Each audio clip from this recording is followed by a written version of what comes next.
Good morning বন্ধুরা, কেমন আছো তোমরা সবাই? আশা করি ভালো আছো। তোমাদের আশীর্বাদে আমরাও ভালো আছি। তো আজকে হলো শুক্রবার আর এখন ঘড়িতে বাজে ঠিক সকাল ৯টা। তো ৯টা থেকে তোমাদেরকে সাথে নিয়ে এখন থেকে ভিডিওটা স্টার্ট করলাম। আশা করি তোমাদের ভিডিওটা ভালো লাগবে। তো সকালবেলা ঘুম থেকে উঠতে উঠতে না অনেকটাই প্রায় দেরি হয়ে গেছে, প্রায় না 8:30 মতো বেজে গেছে। তো আগের দিন কি হয়েছে জানো তো, একদমই যেন রাতে ঘুম আসতে চাইছিল না। তো অনেক কষ্ট করে ঘুমালাম, প্রায় অনেকটাই রাতের দিকে ঘুমিয়েছি, আর সকালবেলা উঠতে উঠতে না অনেকটাই দেরি হয়ে গেছে। আর তো সকালবেলা ঘুম থেকে দেরিতে ওঠা মানে বুঝতেই পারছো, কাজকর্মে সব কিছুই গণ্ডগোল। তো উঠেই ঝটপট করে কাজ করছি, তবে অতটা চাপ নেই। তোমার দাদাভাই তো আজকে বাড়ি রয়েছে, তো দোকানটা সামলে নিতে পারবে। তো এদিকে চাও করে নিয়েছি, আর এদিকে দেখো একটু পিঠে ভাপিয়ে নিচ্ছি। আগের দিন তো মা অনেক পিঠে দিয়ে গেছিলো, সেগুলো তো খাওয়া হয়েছিল, আর কিছুটা বেঁচে গেছিলো। তো তোমার দাদাভাই বলল একটু দুধ পিঠে করো, খেতে ভালো লাগবে। তো একটু দুধ পিঠে করে নিচ্ছি, আর পিঠেটাকে একটু ঢাকা দিয়ে কিছুক্ষণের জন্য রেখে দেবো। তারপর ওদিকে আবার কাজকর্ম আছে, তো ওগুলোকে সারতে হবে। আর কি হয়েছে জানো তো, পিঠেটাকে ঢাকা দিয়ে রেখে দিয়েছি, আর অনেকক্ষণ পরে খেতে গেছি, আর পিঠেটা না পুরো দুধের সঙ্গে দুধটা না পিঠের সঙ্গে পুরো শুষে গেছে। আর খেতে একদমই ভালো লাগছিল না। তবে তোমার দাদাভাই একটু ভালো লেগেছে, কারণ তোমার দাদাভাই করার সঙ্গে সঙ্গে না খেয়ে নিয়েছে। তো একটু ভালো লেগেছে, আর আমাদের দেখো পুরো শুকনো হয়ে গেছে। আর মেয়ে তো এইসব পিঠে পাটা না একদমই পছন্দ করে না, আর দুধ পিঠে হলে তো খাবেই না, তো রীতিমতো জোর করে একটু খাওয়ালাম। তো শেষে আমাকে দিয়ে দিয়েছিল, তো তারপর আমি একটু খেয়েও নিলাম। ওই দেখো পিঠেটা দিয়েছি, নাক মুখ সিট করছে, বলছে খাবো না। তো এরই মধ্যে না পিঠেটা খাওয়ার পরে ঘরটারগুলোকে ঝাড় দিয়েছিলাম, ঘরটারগুলো ঝাড় দিয়ে মুছেও নিয়েছিলাম। আর এখন মানিকের কিছু জামা প্যান্ট রয়েছে, এগুলো একটু রোদে দিয়ে দেবো। আর তোমার দাদাভাই তো একটু বেলা করে স্নান করে, তো প্যান্টটা তো আর ছাদের ওপর আর শুকনো করতে যায় না, তো এখানেই নিজে দিয়ে দিই, শুকনো হয় না। তো পরের দিন এটা দিয়ে দিলে না শুকনো হয়ে যায়, অসুবিধা হয় না।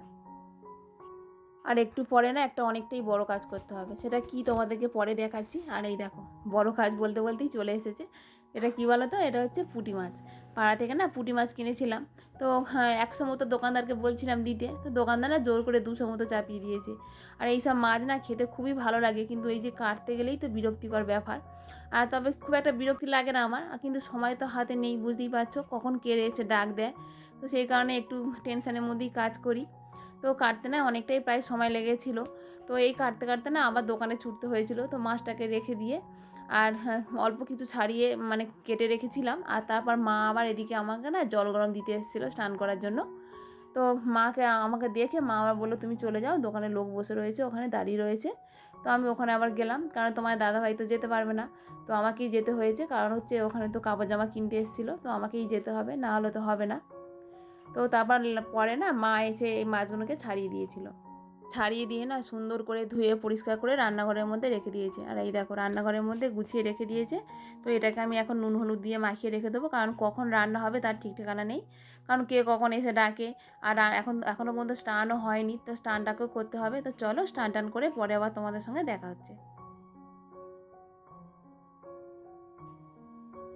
এই তো স্নান টান করে চলে এসেছি, আর অনেকটাই না কাচাকুচি হয়ে গেছে। শুধু অনেকটা আজকে বলে না, প্রতিদিনই প্রায় কাচাকুচি হয়। তো আজকে একটু বেশি হয়েছে, আর মালিকের না অনেকটাই জামা কাপড় পরে গেছে আজকে।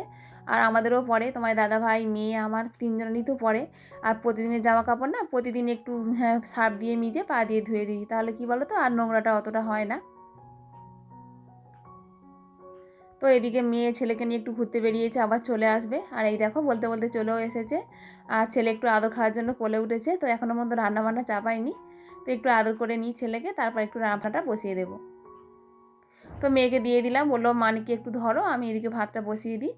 আর এদিকে ভাতটা বসিয়ে দিই, ওদিকে আবার ঠাকুরের জলটা দিতে গেছিলাম। আর এদিকে দেখো মা আবার মাংস নিয়ে এসছে, তো ওই মা তো অনেক মুরগি চাষ করে। তো দেশি মুরগি দাদা এসেছে, তা ছাড়িয়েছে, তো মা একটু দিয়ে গেল। তো ওটাকেই রান্না করে নেবো।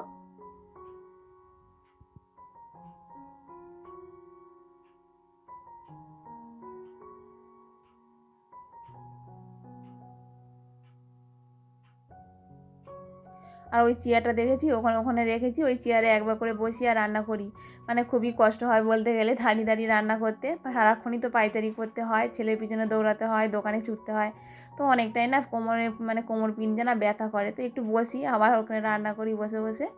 আর ওদিকে ভাতটা বসিয়ে দিয়েছি আর এদিকে একটু সবজিগুলোকে কেটে নিচ্ছি। তো অনেক রকমই সবজি ছিল, শিম, ফুলকপি, গাজর, বিট অনেক রকমই ছিল, তো ওটা দিয়ে একটু তরকারি করে নেব। তো আজকে যেহেতু মাংস হচ্ছে তো ভাবলাম যে আরেকটা তরকারি করি। তো তোমার দাদাভাই তো একদমই একখানা তরকারি দিয়ে খেতে চায় না, তো সেই কারণে একটু তরকারি, এই যে পুঁটি মাছটা কিনেছিলাম দেখতে পাচ্ছ, এটা দিয়ে একটু তরকারি করে নেব। তো এদিকে মাছটাকে ভাজতে ভাজতে ওদিকে সবজিটাও কেটে নিয়েছি, এবার তরকারিটাকে চাপিয়ে দেবো। তো লোহার কড়াতে করে রান্না করছি, লোহার কড়াতে করে রান্না করলে না বেশ তাড়াতাড়ি রান্না হয়ে যায়। আগে না লোহার কড়াই করে রান্না করলে না মানে বেশ কালো মতো হয়ে যেত, তো এখন মাছ ভাজতে ভাজতে না আর কালো মানে তরকারি আর কালো হয় না। তো প্রথমে ফুলকপিটাকে ভেজে নিলাম, তো অল্পই ফুলকপি ছিল, তো ভাবলাম এটা দিয়ে একটা তরকারি করে নিই। তো ফুলকপি আর শিম দিয়ে ভেজে নিলাম, আর সব রকম সবজি আছে, তো এটাকে দিয়ে একটু কষিয়ে নেব।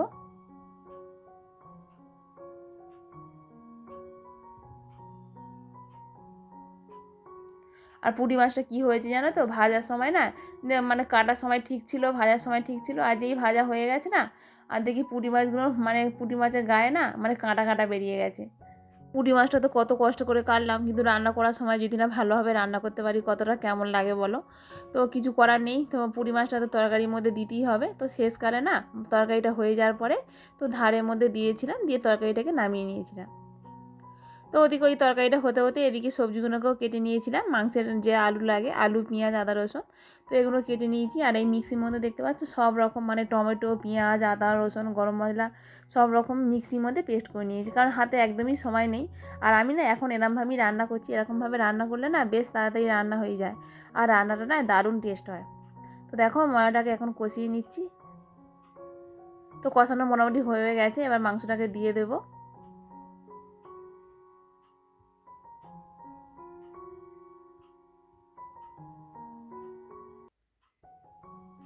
তো এদিকে মাংসটা কষানো হয়ে গেছে, আর ওদিকে একটু জল গরম বসিয়ে দিয়েছি, তো মাংসের মধ্যে দিয়ে দেবো। আমি যখনই মাংস রান্না করি না জল গরম দিই, তাহলে মাংসটা না ভালো টেস্ট হয় আর সেদ্ধটাও ভালো হয়ে যায়। তো শেষে আবার প্রেসার কুকারের মধ্যে মাংসটা দিয়েছিলাম, কারণ দেশি মুরগি না, তো মাংসটা না হলে সেদ্ধ হবে না। তো ওদিকে ছেলের জন্য একটা ডিম সিদ্ধ করেছিলাম, তো ছেলেকে ভাত মাখিয়ে খাইয়ে দিলাম। আর আমাদের জন্য এখন দেখো ভাত বেড়ে নিচ্ছি। তো লাল লাল দেশি মুরগির ঝোল দেখতে পাচ্ছ কত সুন্দর হয়েছে, খেতেও দারুণ হয়েছিল টেস্ট। তো বন্ধুরা খাওয়া দাওয়া কমপ্লিট করে একটু ছাদে এলাম, আর এই দেখো জামা কাপড় খাওয়া দাওয়া করার পরে জামা কাপড়গুলো কেচেছি জানো।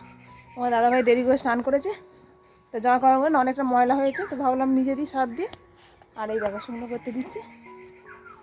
তো চলো পরে আবার তোমাদের সঙ্গে গুড ইভিনিং বন্ধুরা, শুভ সন্ধ্যা। তো এখন ঘড়িতে 6:30 মতো বাজে, তো এইমাত্র সন্ধ্যা দিলাম। তো আজকে আমি সন্ধ্যা দিয়েছি, মেয়ে তো পড়তে গেছে, মেয়ে তো প্রতিদিনই সন্ধ্যা দেয়। তো মেয়ে যেহেতু পড়তে গেছে তো সেই কারণে আমি সন্ধ্যাটা দিয়ে দিলাম। আর আজকে তেমন খুব একটা কাজের চাপ নেই, তো দুপুরবেলা তো সমস্ত রান্না হয়েই গেছে, তো রাতে একটু রুটি করব, তো ওই দিয়েই খাওয়া হয়ে যাবে, তরকারি তো রয়েই গেছে।